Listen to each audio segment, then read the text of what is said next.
আজকে যা নিয়ে ভিডিও আপনাদের দেখাবো এবং যে প্রবলেমটা হয়েছে সেই প্রবলেমের সমাধান কি করে হবে তার যে ভিডিওটা দেখাবো। যদি এই ভিডিওর প্রবলেম যদি আপনাদের কারো হয়ে থাকে, নিচে আমার হোয়াটসঅ্যাপ নাম্বার দেখাচ্ছে, এই হোয়াটসঅ্যাপ নাম্বারে আপনাদের প্রবলেম আপনারা শেয়ার করবেন, কল কেউ করবেন না।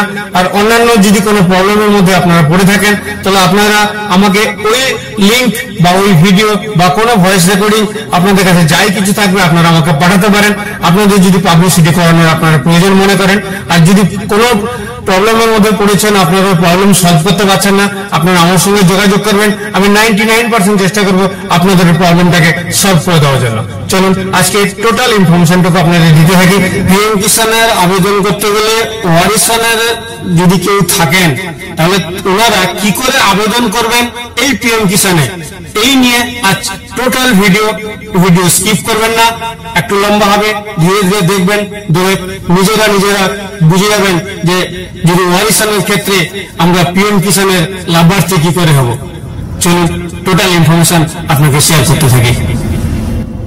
সম্মানীয় দর্শক বন্ধু এবং আমার কৃষক বন্ধুরা, আপনাদের আজকে এমন একটা ইনফরমেশন দিতে চলেছি। এই ইনফরমেশন হয়তো বহুত লোক মুশকিলের মধ্যে আছেন যে এটা আমরা কি করে আবেদন করব, বা আমরা এর লাভবান কি করে নিতে পারবো, বা আমরা এর পরিস্থিতি আমরা কি করে পৌঁছাতে পারবো যে এটা করলে আমরা এর বেনিফিটটা আমরা পাবো।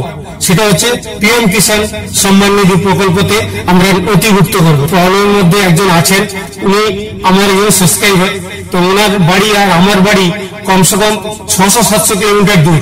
উনি আমার সঙ্গে যোগাযোগ করেছেন ইউটিউবের মাধ্যম দিয়ে। ওনাকে ভিডিও কল করে ওনার কাছ থেকে আপনারা শুনবেন, ওনার পরিচয়টা নেবেন এবং ওনার কি সমস্যাটা হয়েছিল সেই সমস্যাটা আপনাদের উনি জানাবেন।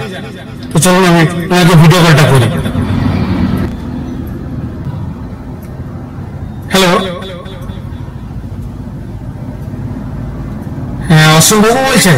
হ্যাঁ আমি স্বপন বলছি, ইউটিউবার। আপনার একটু পরিচয়টা একটু দেবেন আর আমার অডিয়েন্সটা একটু বলবেন আপনার সমস্যাটা কি হয়েছিল। আমার বাড়ি হচ্ছে পোস্ট আশ্রমপুর, থানা বাবানগোলা, জেলা। আমার পিএম কিষাণ হয়েছিল, আবেদন করার পর জমা করে দিন, কারণে আমার কপি নন সাবমিট। আচ্ছা, আপনাকে যে হার্ড কপি জমা দিতে বলেছিলেন তারপরে আপনি আর নিয়ে যাননি, আপনি হার্ড কপি জমা দিতে? এটা আপনি জমা মানে অ্যাপ্লাই করার কতদিন পরে দেখেছিলেন? 7 মাস। এবারে বাকি যে ডকুমেন্টস গুলো লাগবে সেটা ডকুমেন্টস গুলো আপনি একটু দেখে নেবেন, দেখে আপনাকে সাজাবেন। বাকি যে আপনার হোয়াটসঅ্যাপ নাম্বার আমার কাছে আছে, বাকি ওতে আমি সব ডিটেলস গুলো পাঠিয়ে দেবো। ঠিক আছে, ধন্যবাদ আপনাকে এইটুকু আমার অডিয়েন্সকে আপনার প্রবলেমটা বলার জন্য অসংখ্য ধন্যবাদ আপনাকে। ঠিক আছে দাদা, নমস্কার। ওনার মুখ থেকে আপনারা শুনলেন ওনার কি প্রবলেম হয়েছিল। এবার আপনারা এই প্রবলেমের সমস্যার থেকে সমাধান কি করে করবেন তার ফুল গাইড আমি আপনাকে দেবো। চলুন তাহলে আমি আপনাকে টোটাল ইনফরমেশনটুকু গাইড করি, যাতে আপনারা এই পিএম কিষাণের আপনারা লাভবান নিতে পারেন। এনারই একটা প্রবলেম হয়েছে, ওনার ওয়ারিশনের ক্ষেত্রে ওনার কাছে জমি পেয়েছেন, সেই জমির ক্ষেত্রে উনি পিএম কিষাণের আবেদন করবেন। তো পিএম কিষাণে আবেদন করতে গেলে ওনার রেকর্ড কিন্তু নতুন, এই গেল বছরে 2024 নভেম্বরে ওনার কাছে সেই জমিটুকু এসছে ওয়ারিশনের ক্ষেত্রে।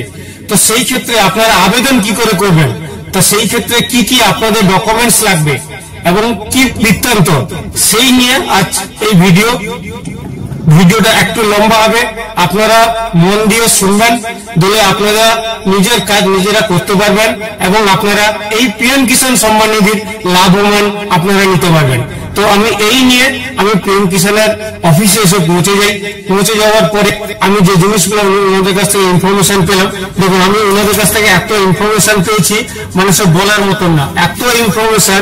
দেখুন কত লিস্ট দেখেন, মানে এইবারে যে পিএম কিষাণের কিস্তি এখনো ঢোকেনি, কিস্তি ঢোকার সময় হয়ে এসছে, এখন দেখুন কত বাকি আছে, এরা সব কেউই কেওয়াইসি করেনি, এত লিস্ট আমাকে দিয়েছেন আমার রেডিও সাহেব।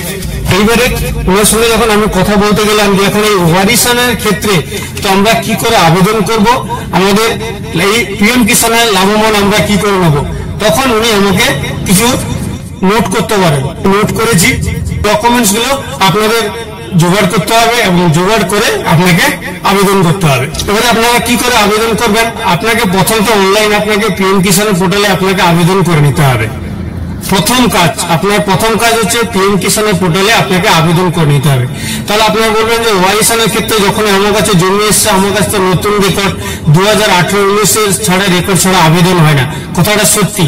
যদি কেউ জমি কিনে থাকেন সেই ক্ষেত্রে ওনার পুরো যতক্ষণ পর্যন্ত 5 বছর উনি চাষ না করবেন ওই জমিতে, নিজের 5 বছরের পুরনো রেকর্ড না হবে ততক্ষণ পর্যন্ত উনি কিন্তু পিএম কিষাণের আবেদন করতে পারবেন না, এমন পরিস্থিতি। তো এখন যারা ওয়ারিশনের ক্ষেত্রে আসছেন তারা তাহলে কি করে আবেদন করবেন সেই পরিস্থিতিটা আপনাদের আজকে বোঝাবো এবং আপনারা মন দিয়ে শুনবেন। মন দিয়ে শুনলে আপনি ওয়ারিশনের ক্ষেত্রে আবেদন করে আপনি পিএম কিষাণের লাভবানটুকু নিতে পারবেন। এবারে ওনারা এখানে বলেছেন যে ওয়ারিশনের ক্ষেত্রে পিএম কিষাণের আবেদন আপনারা কি করে করবেন। প্রথম ডকুমেন্টস আপনার কি লাগবে না, সেলফ ডিক্লারেশন ফর্ম। আপনি সাইডে দেখবেন, আমি এক একটা আপনাদের দেখাচ্ছি। আপনার প্রথম লাগবে সেলফ ডিক্লারেশন ফর্ম, ওটাকে আপনারা পূরণ করবেন। 2 নম্বর লাগবে আপনার 1 কপি ছবি, যেটা সেলফ ডিক্লারেশনের ফর্মে দেখুন তার ডান দিকে একটা ছবি লাগানোর অপশন আছে, সেখানে আপনাকে সেই ছবিটা লাগাতে হবে। তারপরে যে পিএম কিষাণের যে অ্যাপ্লাই করেছেন তার যে ফর্মটা দেখতে পাচ্ছেন, সেই ফর্মটা আপনাকে ওখান থেকে একটা প্রিন্ট আউট নিতে হবে। 2 নম্বর আপনার হয়ে গেল একটা দরখাস্তটা লিখবেন এমন ভাবে, সেটা এডিও সাহেবকে আপনার দরখাস্ত করবেন। দরখাস্তটা কিভাবে লিখতে হবে, আমি পিডিএফটা আপনার এখানে আপনার সাবমিট হবে না, বা এখানে আমি লিঙ্কটা আপনাকে দিতে পারবো না। তো আমি পিডিএফ এ কি লেখা থাকবে সেটা আপনারা আমাকে কমেন্টস করবেন। তো আমি যে কমেন্টস করবেন তাকে আমি সেই লেখাটা আমি ওনাকে পাঠিয়ে দেবো। তখন আপনারা ওখান থেকে কপি করে আপনারা লিখে নিতে পারবেন, বা আপনারা কারোর কাছে গেলে ওই জিনিসটা দেখালে আপনারা লিখে নেবেন। আমি স্ক্রিনে দেখাচ্ছি কিভাবে লিখতে হবে, ঠিক আছে। এইবার তারপরে হচ্ছে পঞ্চায়েতের ডেথ সার্টিফিকেট, সেটা আপনার অনলাইনে করতে পারেন বা অফলাইনে করতে পারেন। ডেথ সার্টিফিকেটটা কার, মানে যিনি মারা গেছেন ওনার ডেথ সার্টিফিকেটটা আপনার লাগবে, কারণ এই ক্ষেত্রে আপনাকে আবেদন করতে গেলে। তারপরে লাগবে কি, আপনার কাছে যে জমিটা এসছে, আপনি যে ওনার কাছ থেকে জমিটা নিয়েছেন, আপনাকে দানপত্র করেছেন বা আপনাকে জমিটা আপনার ওয়ারিশনের ক্ষেত্রে পেয়েছেন, তার কিন্তু আপনাকে দলিলটা বানাতে হবে। দলিল ছাড়া কিন্তু হবে না, আপনাকে দলিলটা কিন্তু আপনার লাগবে। তারপরে আপনার কি লাগবে না, পুরনো রেকর্ড কোনটা বলুন তো, ওনার যে রেকর্ড ছিল আগে সেই রেকর্ডটা আপনার কিন্তু লাগবে। তারপরে হচ্ছে আপনার আধার কার্ড, তারপরে আপনার ভোটার কার্ড, তারপরে আপনার রেশন কার্ড, আপনার রেকর্ড আর নতুন আপনার যে রেশন আপনার যে রেকর্ড থাকবে সেই রেকর্ডটা কিন্তু সদ্য রেকর্ড হতে হবে, পুরনো রেকর্ড হলে হবে না। যদি আপনার 2 বছর 3 বছর হয়ে থাকে তাহলে আপনি কি করবেন, নতুন একটা রেকর্ড বের করে নেবেন, সেই রেকর্ডটা আপনাকে এখানে লাগাতে হবে। তারপরে আপনার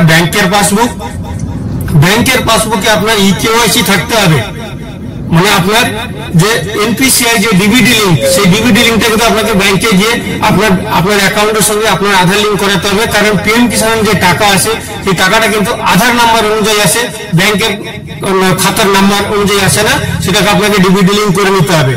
তারপরে আপনার একটা বাসস্থান প্রমাণপত্র লাগবে, সেটাকে আপনাকে কিন্তু যে অনলাইন থেকেই বের করতে হবে, অনলাইন ছাড়া কিন্তু হবে না। বাসস্থান প্রমাণপত্র কিন্তু অনলাইন প্রসেস, ওটা অফলাইন প্রসেস নয়। যে কোনো কম্পিউটার দোকানে গিয়ে বলবেন যে আমাকে এই যে আপনাকে ওয়েবসাইটটা দেখাচ্ছি, আপনি নিজেও আবেদন করতে পারেন, বা আপনি যদি মোবাইলে দেখছেন তাহলে আপনি কি করবেন, যে কোনো কম্পিউটার দোকানে নিয়ে গিয়ে আপনি কিন্তু বাসস্থান প্রমাণপত্র আপনাকে এখানে আবেদন করতে হবে। মানে এই আপনার 14টা ফর্ম আপনাকে কিন্তু লাগবে, কারণ এই 14টা ডকুমেন্টস আপনাকে কালেক্ট করে নিয়ে তবে গিয়ে আপনি এই পিএম কিষাণের জন্য আপনি আবেদন করতে পারবেন।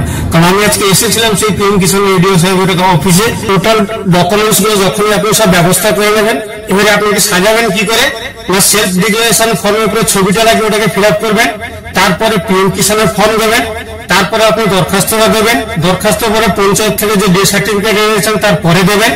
তারপরে আপনি যে নতুন দলিল যেটা আছে সেটা দেবেন, নতুন দলিলটা দেওয়ার পরে আপনার পুরনো রেকর্ড দেবেন, পুরনো রেকর্ডের পরে আপনার আধার কার্ড, তারপরে আপনার ভোটার কার্ড, তারপরে আপনার রেশন কার্ড, তারপরে আপনার রেকর্ড, তারপরে আপনার ব্যাংকের পাসবই, তারপরে আপনার বাসস্থান প্রমাণপত্র।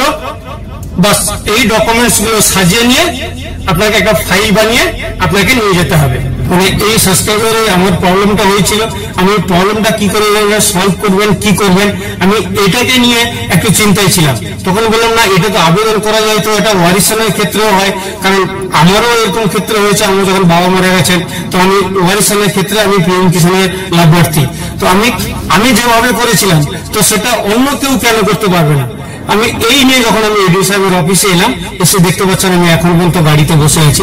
কিন্তু আমার অতীত একটা আছে। আমার এই যে সিএসসিটা দেখছেন, আমার তথ্য মিত্র কেন্দ্র, আমার একটা সেন্টার আছে। এই যে সেন্টারটা আপনি দেখছেন, এটা হচ্ছে আমার তথ্য মিত্র কেন্দ্র সেন্টার।